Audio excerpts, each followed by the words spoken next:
Bismillahirrahmanirrahim. Assalamualaikum warahmatullahi wabarakatuh. Pada hari ini kita akan melanjutkan pelajaran selanjutnya, yaitu tentang munafik dan keras hati tak akan pernah maju. Adalah salah satu materi di pendidikan agama Islam tingkat SMA atau SMK. Adapun latar belakang pembahasan ini, yang pertama adalah sifat munafik dan keras hati adalah dua karakter negatif yang menghambat kemajuan pribadi dan sosial. Karena apa? Karena munafik itu mencerminkan ketidakjujuran. Jadi orang yang munafik itu cenderung berbohong kepada dirinya sendiri atau orang lain. Kemudian sementara keras hati menggambarkan ketidakmampuan untuk menerima kebenaran. Orang yang keras hati tidak akan mampu menerima kritik dan saran dari orang lain meskipun itu benar. Bahkan dia tidak akan mengembangkan dirinya, karena dia keras hati tidak mau menerima masukan dari orang lain. Jadi kalau digambarkan dalam sebuah mind map, ada dua sifat perilaku tercela. Yang pertama adalah munafik. Nanti kita akan membahas tentang apakah itu munafik, makna dan ciri munafik itu apa, dan karakteristik orang munafik itu bagaimana. Kemudian yang kedua tentang keras hati. Keras hati itu ciri-ciri dan solusi pengobatannya bagaimana. Keras kepala dan teknik identifikasinya bagaimana. Bagaimana cara mengetahui orang yang keras kepala. Dan terakhir, teknik menghindari keras kepala. Jadi di bab ini itu adalah cara untuk menghindari diri dari perilaku tercela berupa munafik dan keras kepala. Supaya apa? Agar kita ini menjadi insan kamil atau manusia yang sempurna. Tujuan pembelajaran yang pertama itu menjelaskan pengertian munafik, keras hati, dan keras kepala. Kedua, mengidentifikasi dalil-dalil perilaku munafik, keras hati, dan keras kepala. Jadi setelah mengetahui pengertiannya, kemudian identifikasi dalil-dalil, kemudian mengklasifikasikan ciri-ciri orang yang munafik, keras hati, dan keras kepala. Yang keempat, menghindari dampak perilaku munafik, keras hati, dan keras kepala. Yang terakhir, mengambil hikmah ya dari dampak perilaku munafik, keras hati, dan keras kepala. Pengertian munafik dalam Al-Quran disebutkan, wa minan nasi mayyaqulu amanna billahi wa bil yaumil akhir wa ma hum bimu'minin. Ini disebutkan dalam surah Al-Baqarah ayat 8-9. Di antara manusia ada yang mengatakan kami beriman kepada Allah dan hari kemudian, padahal mereka itu sesungguhnya bukan orang-orang yang beriman. Jadi mereka mengaku beriman, tapi sebenarnya mereka tidak beriman. Itu artinya orang yang munafik. Yukhadi'una Allaha walladzina amanu wa ma yakhda'una illa anfusahum wa ma yash'urun. Mereka hendak menipu Allah dan orang-orang yang beriman, padahal mereka hanya menipu diri sendiri, sedangkan mereka tidak sadar. Peristiwa ini banyak ketika pada zaman Nabi Muhammad SAW, banyak di antara mereka yang mengaku Islam. Orang-orang munafik ini mengaku Islam, padahal mereka memusuhi Islam dari dalam. Seakan-akan mereka beragama Islam, tapi sebenarnya mereka memusuhi Islam dari dalam. Tanda-tandanya bagaimana? Itu disebutkan dalam sebuah hadis Rasulullah SAW. Tanda munafik ada 3. Yang pertama, apabila berkata ia berbohong. Wa idza hadatsa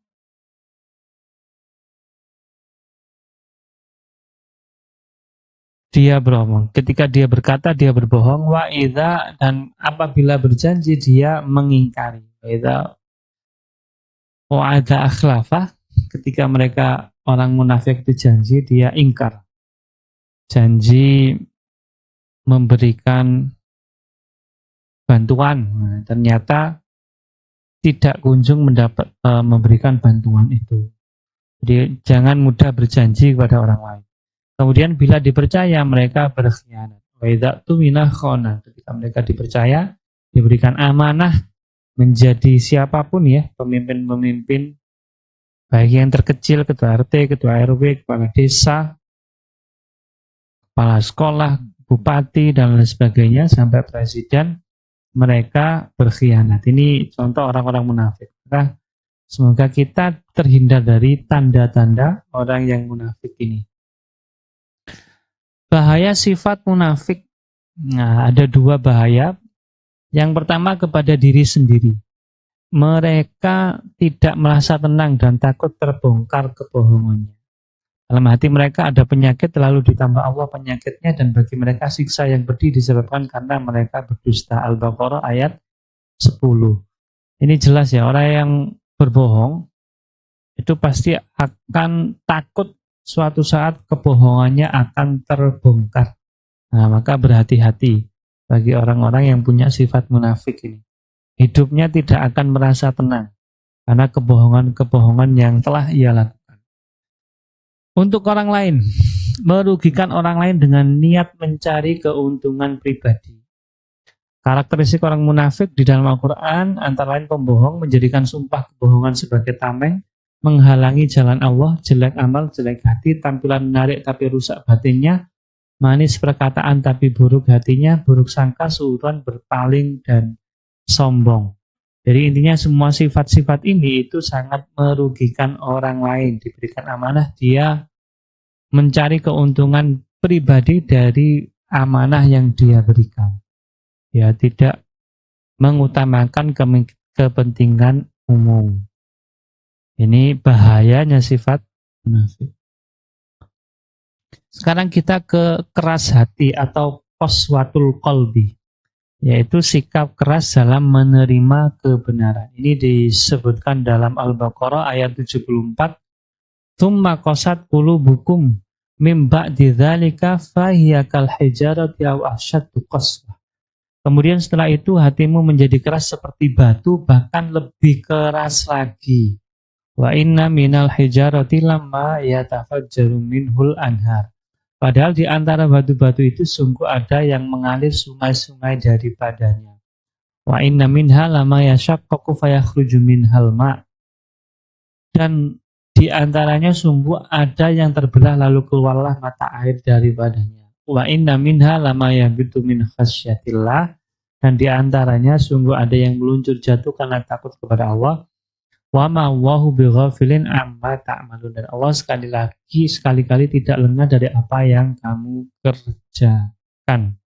Jadi orang yang keras hatinya ini itu diibaratkan seperti batu, bahkan lebih keras daripada batu. Padahal batu itu sekuat-kuatnya batu itu pasti bisa dihancurkan, baik itu lewat jatuh atau kena air sehingga muncul mata air di tengah-tengahnya.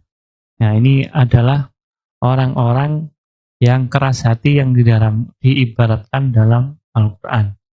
Tanda keras hati, yang pertama tidak merasa terganggu dengan dosa dan kesalahan. Ini kalau hatinya sudah keras, maka dia tidak merasa bersalah ketika melakukan sebuah dosa.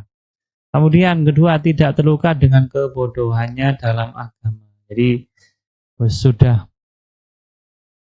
tidak tertarik lagi untuk belajar agama. Jenis hati di dalam pendapat ulama-ulama itu hati digolongkan menjadi 3. Yang pertama adalah qalbun salim, yaitu hati yang sehat. Apa itu hati yang sehat? Hati yang sehat adalah mampu menerima kebenaran dan tunduk kepada Allah Subhanahu wa Ta'ala. Qalbun salim adalah qalbu yang bersyahadah bahwa tidak ada ilah yang berhak diibadahi kecuali Allah Subhanahu wa Ta'ala. Lalu dikatakan bahwa qalbun salim adalah qalbu yang sehat. Jadi menerima kebenaran, mau menerima kritik, mau menerima masukan, terbuka, mindsetnya bertumbuh, tidak tetap artinya tetap ingin berkembang dan berusaha lebih baik. Yang kedua, hati yang mati atau mayyitul qalbi, tidak mengenal Allah dan hidup dalam syahwat. Hawa nafsu merupakan pemimpinnya dan syahwat adalah panglimanya. Kebodohan adalah pengemudinya dan lalai merupakan kendaraannya. Jadi hatinya itu sudah mati, sudah hitam.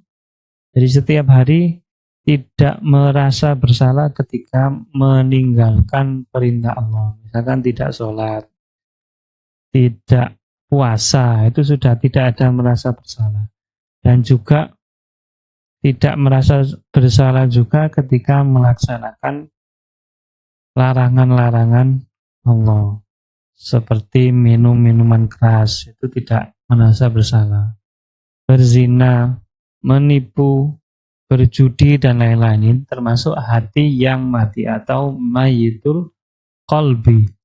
Yang terakhir adalah hati yang sakit. Jadi sebelum hati mati itu hati ada fase hati sakit atau maridul qalbi. Hati yang penuh konflik antara iman dan syahwat. Merupakan hati yang hidup tetapi mempunyai penyakit.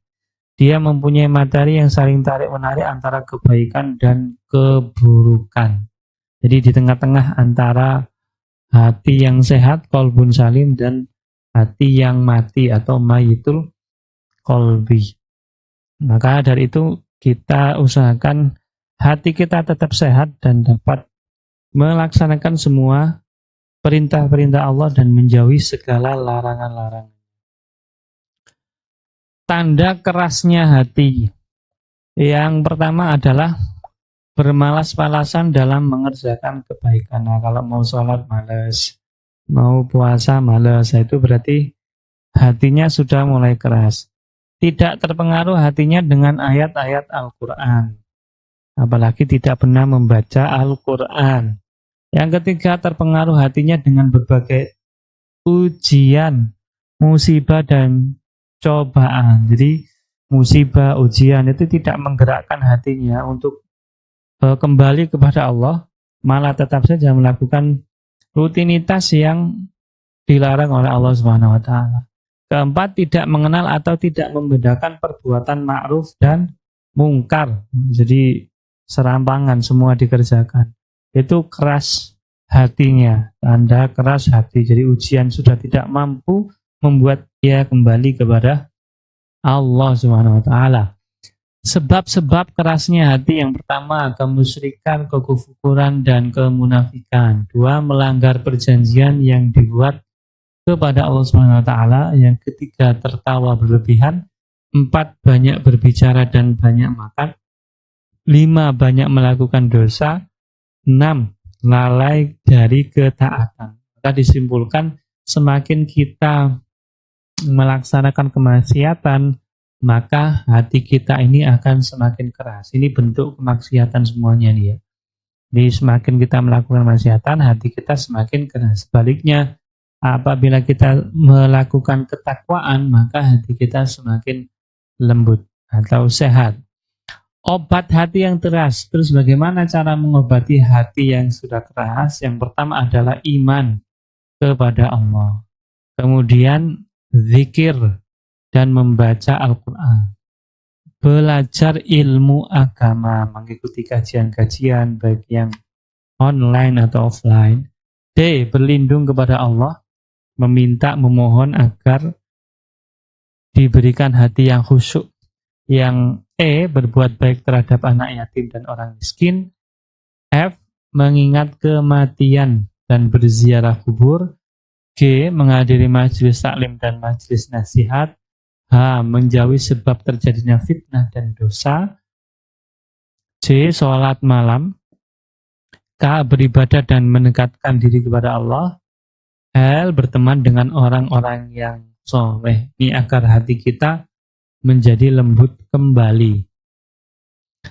Pengertian keras kepala. Setelah kita belajar hati yang keras, sekarang keras kepala itu apa? Jadi ditinjau dari ilmu psikologi, keras kepala adalah sikap seseorang yang selalu menolak mengubah pendiriannya dan tidak mau berubah.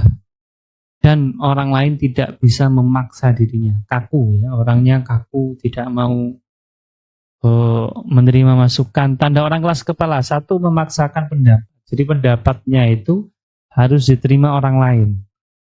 Kalau tidak terima, dia paksa agar diterima. Kedua, tidak mendengarkan orang lain. Dia tidak mendengarkan pendapat atau masukan dari orang lain, tidak mau. Ketiga, marah jika dipaksa berubah. Dia mempertahankan status quo-nya agar dia tetap pada pendiriannya. Nah, bagaimana cara mengurangi keras kepala? Satu, mendengarkan pendapat orang lain meski berbeda pandangan. Ini harus terbuka. Jadi merubah mindset-nya agar terbuka, bisa mendengar pendapat orang lain. Dua, terbuka dengan segala kemungkinan. Tiga, mengakui kesalahan. Jadi harus legowo. Apabila keputusan yang diambil itu keliru, dia bisa mengakui kesalahannya. Empat, menyesuaikan dengan keadaan. Karena setiap zaman waktu itu kadang berbeda, tidak saklek. Jadi orang keras kepala itu biasanya saklek, tidak melihat keadaan yang terjadi ketika itu. Cara menghindari munafik dan keras hati. Nah, ini bagaimana cara menghindari keduanya? Yang pertama adalah zikir dan membaca Al-Quran. Orang yang sering mengingat Allah, sering membaca Al-Quran dan memahami maknanya itu dapat melembutkan hati.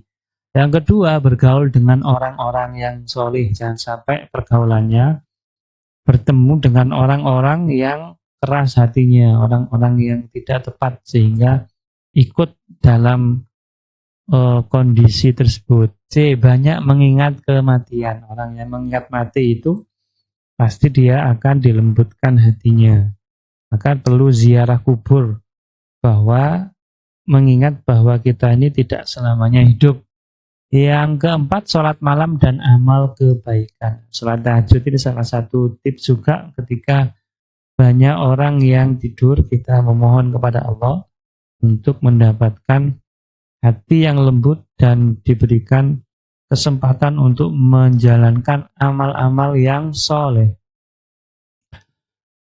Kesimpulan dan saran ya, jadi munafik dan keras hati adalah sifat-sifat yang merusak individu dan masyarakat. Menghindarinya dan memperbaiki diri melalui keimanan, amal baik, dan kesadaran diri. Yang ketiga, qaswatul qalbi, artinya kekerasan hati atau kebengisan. Ibnu Qayyim al-Jauzi dalam kitab Al-Fawaid berpendapat bahwa tidaklah seorang hamba mendapat hukuman yang lebih berat daripada hati yang keras dan jauh dari Allah Subhanahu wa Ta'ala. Jadi disebutkan juga bahwa hati yang keras itu termasuk hukuman dari Allah, karena dia tidak akan mau menerima nasihat dari orang lain, dan ini sangat berbahaya. Keras kepala berarti individu yang tidak mau menuruti nasihat orang lain. Atas perhatiannya kami mengucapkan terima kasih, semoga bermanfaat. Nanti kita bertemu lagi di materi-materi selanjutnya.